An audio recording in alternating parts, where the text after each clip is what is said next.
Hello friends. आज हम discuss करने जा रहे हैं कि रियल एस्टेट के प्राइजेस फ्यूचर में क्यों बहुत ज़्यादा बढ़ रहे होंगे, तो और क्यों रियल एस्टेट एक बहुत ही अट्रैक्टिव एसेट क्लास बन जाएगी फ्यूचर में as we are talking in 2023। तो सारे फैक्टर्स डिस्कस करेंगे इस वीडियो में हम लोग। तो जो पहला जो क्लियर ट्रेंड प्ले आउट हो रहा है दैट इज़ अर्बनाइजेशन।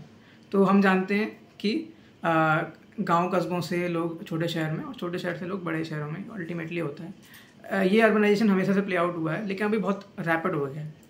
और एक और चीज़ ये है कि जो अर्बनाइजेशन जो बड़े शहरों में हो रहा है वो बहुत तेज़ी से हो रहा है। लोग बहुत तेज़ी से बड़े शहरों की तरफ माइग्रेट कर रहे हैं, छोटे शहरों से और गाँव कस्बों से भी, क्योंकि हमारी जो जॉब अपॉर्चुनिटीज़ हैं वही सिर्फ बड़े शहरों में सीमित होकर रह गई हैं। इंडिया के टॉप 10 बड़े शहरों में ही फॉर्मल जॉब क्रिएशन हो रहा है ढंग का।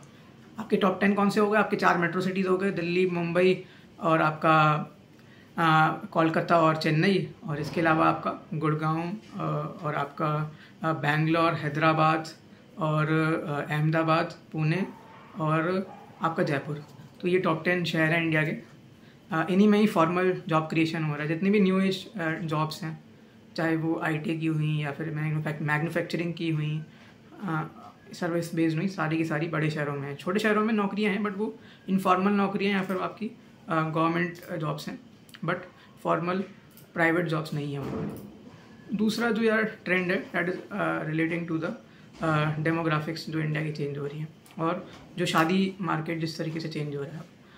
जो ट्रेंड जो प्ले आउट हो रहा है वो ये है कि बैचलर कल्चर बढ़ गया है। इसके अलावा हम जानते हैं लिविंग इन कल्चर, अब अच्छा है ख़राब है उसकी डिस्कशन नहीं करेंगे, बट ऐसा हो रहा है। इसके अलावा आपका जो बच्चे हैं वो अपने पेरेंट्स से दूर अलग रह रहे हैं, है ना। इवन कपल्स भी हैं तो वो अपने सास ससुर से अलग रहते हैं। तो इसकी वजह से क्या है कि number of people in a house hold वो डिक्रीज़ कर रहे हैं कंटिन्यूसली। तो उसकी वजह से क्या होता है कि ज़्यादा हमें यूनिट्स की रिक्वायरमेंट होती है। और ऑब्वियसली इंडिया की पॉपुलेशन जो कि एवर इंक्रीजिंग है, अगर मैं 2-3% भी अगर इंडिया की पॉपुलेशन मान लूँ, आज की पॉपुलेशन 140 करोड़ है, उसके हिसाब से हर साल 4.2 करोड़ या 4 करोड़ लोग नए आ रहे हैं।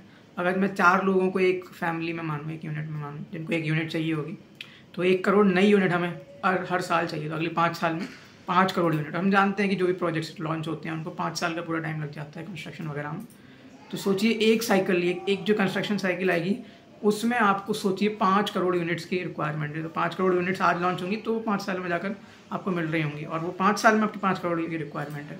ये बहुत बड़ा ट्रेंड है। अगला जो है यार कि डाइवोर्सेस आप जानते हैं कि इंक्रीज़ कर रहे हैं। US में अगर हम वेस्टर्न कंट्रीज़ की तरफ हम लोग मूव कर रहे हैं सारे ट्रेंड्स में, और डाइवोर्स भी उसी का एक नतीजा है।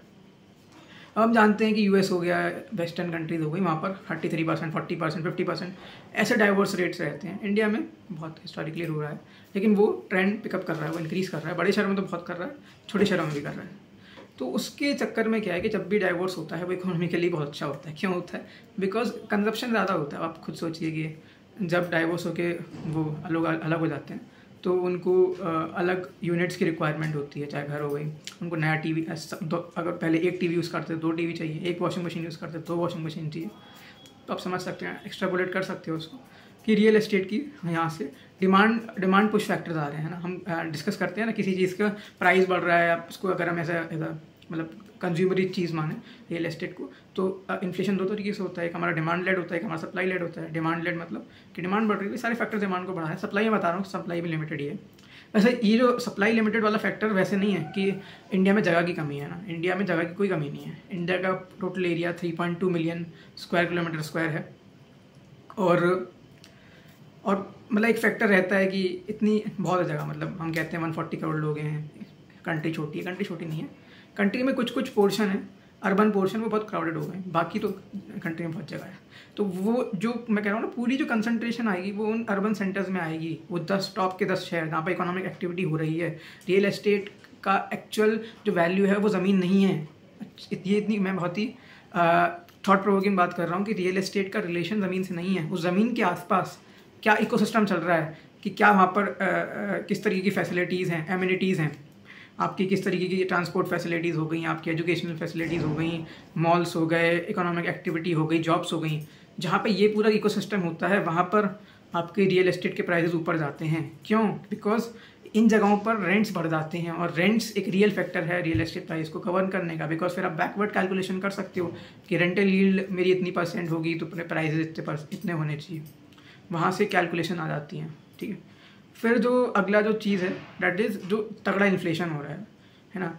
अब इन्फ्लेशन मतलब मेरा मतलब है कि जो कॉस्ट रियल एस्टेट की बढ़ाएगा। अब वो 2 चीज़ों का हो रहा है। एक तो हमारा जो मटेरियल है वो तो बढ़ ही है, उसका इन्फ्लेशन तो होता ही है। आपकी सीमेंट के रेट हो गए, आपकी ईंटों के रेट हो गए, सरिया का रेट हो गया, ग्लास का और सारे ताम झाम का रेट हो गया, ये सब बढ़ ही रहा है, आप जानते हैं। और एक और पॉइंट ये रहता है कि जैसे कि मान के चलिए कभी रेट बढ़ गया तो सब लोग खूब हल्ला मचाएंगे, रेट बढ़ गया मतलब आपका सीमेंट के रेट बढ़ गया, इसलिए फिर आपकी चीज़ों के रेट बढ़ा दिए, ऐसा बढ़ा दिया आपके रियल एस्टेट में। लेकिन कभी भी आपने ये रिवर्स चीज़ नहीं सुनी होगी कि जब रेट गिर जाते हैं तो फिर बिल्डर रेट नहीं कम करता। क्यों नहीं करता? बिकॉज वो आपका रिस्क लेता है पूरा का पूरा कि जब रेट्स बढ़ रहे हैं तो अपने मार्जिन्स को हिट करने का, चीज़ सेल नहीं हुई तो अपने क्या कहते हैं नुकसान कराने का। तो जब वो रेट्स नहीं बढ़ रहे हैं, जब रेट्स घट गए हैं मतलब रॉ मटेरियल के कि तो वो रेट्स ऐसा नहीं है कि वो फाइनल चीज़ों के रेट्स गिरा देगा, ये भी एक फैक्टर रहता है। और इसके चक्कर में भी अब जानते हैं कि दुनिया में क्वांटिटेटिव ईजिंग हो रही है। क्वांटिटेटिव ईजिंग मैं बता देता हूँ इन सरल भाषा में